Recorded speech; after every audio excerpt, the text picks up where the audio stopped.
আশা করি সবাই ভালো আছেন। আজ আবার একটি নতুন ভিডিওতে আমি আপনাদেরকে সুস্বাগতম জানাচ্ছি। আপনারা দেখছেন টিস্টিক টিভি, সঙ্গে আছি আমি জাকির হোসেন। আজ আমরা প্রাথমিক বিদ্যালয়ের দ্বিতীয় শ্রেণীর আমার বাংলা বই হইতে 25 নম্বর পাঠ যে মুক্তি সেনা নামক ছোঁয়াটি রয়েছে সেটা নিয়ে আলোচনা করব। আপনাদের পাঠ্য বইয়ের 56 নম্বর পৃষ্ঠা। মুক্তি সেনা শোনার পরে বুঝতে পেরেছেন আসলে মুক্তি সেনা কারা।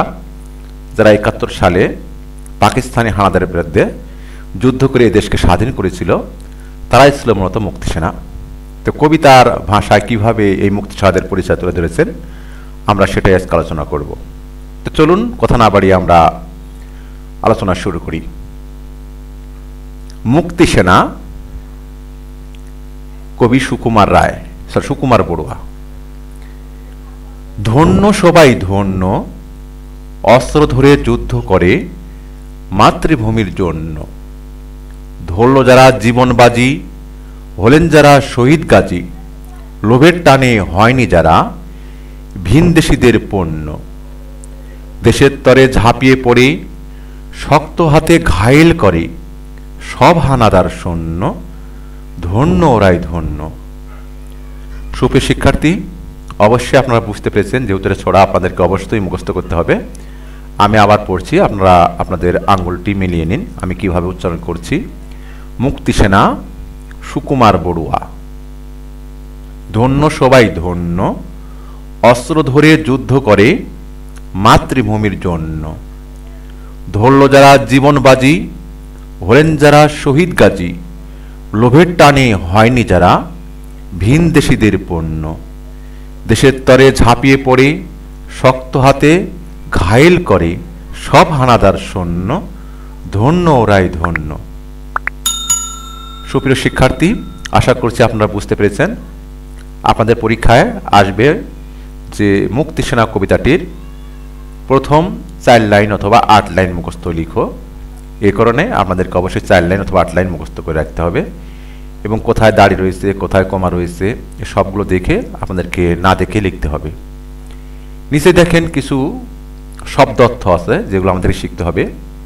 মুক্তি সেনা অর্থাৎ মুক্তি যোদ্ধা, অর্থাৎ যারা যুদ্ধ করে দেশকে স্বাধীন করেছে।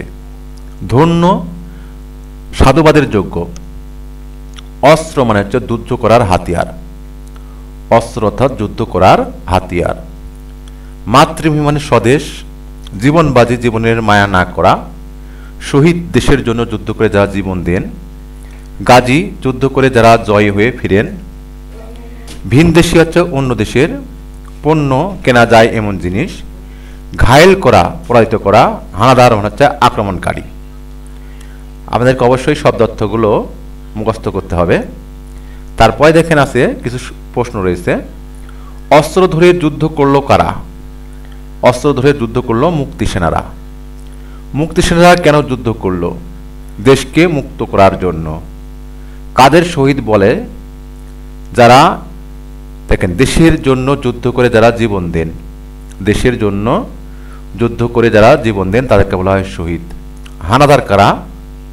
হানাদার হচ্ছে আক্রমণকারী। এখানে হানাদার হচ্ছে পাকিস্তানের সৈনিকরা যারা এদেশের মানুষের উপর আক্রমণ করেছিল। তাহলে হানাদার কারা? হানাদার হচ্ছে আক্রমণকারী। এখানে পাকিস্তানি সৈন্যদেরকে হানাদার বাহিনী বলা হয়েছে। সুপ্রিয় শিক্ষার্থীরা, আশা করছি আপনারা বুঝতে পেরেছেন এবং ভালোভাবে বুঝতে পেরেছেন। আপনাদের অবশ্যই উচিত হবে আপনারা এটা মুখস্থ করবেন। মুখস্থ করার পরে না দেখে আপনাদের গণিত খাতায় অথবা বাংলা খাতায় লিখবেন এবং আপনাদেরকে যে আপনাদের শিক্ষক রয়েছে তাদেরকে দেখাবেন অথবা আপনাদের যে অভিভাবক রয়েছে তাদেরকে দেখাবেন। তারা ঠিক করে দেবে আসলে কোথায় ভুল হয়েছে বা কোথায় ভুল হয়নি। আশা করছি আপনারা বুঝতে পেরেছেন। আমি আপনাদের সুবিধার্থে আরেকবার ছড়াটি পড়ে শোনাচ্ছি। মুক্তি সেনা, সুকুমার বড়ুয়া। ধন্য সবাই ধন্য, অস্ত্র ধরে যুদ্ধ করে মাতৃভূমির জন্য। ধরল যারা জীবনবাজি, হলেন যারা শহীদ গাজী। লোভের টানে হয়নি যারা ভিনদেশীদের পণ্য। দেশের তরে ঝাঁপিয়ে পড়ে শক্ত হাতে ঘায়েল করে সব হানাদার সৈন্য। ধন্য ওরাই ধন্য। সুপ্রিয় শিক্ষার্থী, আজকে এতটুকুই। আপনাদের সবার সুস্বাস্থ্য কামনা করে আজকের ভিডিওটি এখানে শেষ করছি। আর ভিডিও শেষ করার আগে সবার প্রতি অনুরোধ থাকবে, অবশ্যই আপনার চ্যানেলটি সাবস্ক্রাইব করেন, যাতে করে আমার অন্য ভিডিওগুলো আপনি সবার আগেই দেখতে পারেন বা পেতে পারেন। আমি আবারও সবার সুস্বাস্থ্য কামনা করি। অন্য একটি ভিডিও দেওয়ার আগ পর্যন্ত সবাই সুস্থ থাকুন, সুন্দর থাকুন, এই শুভকামনা।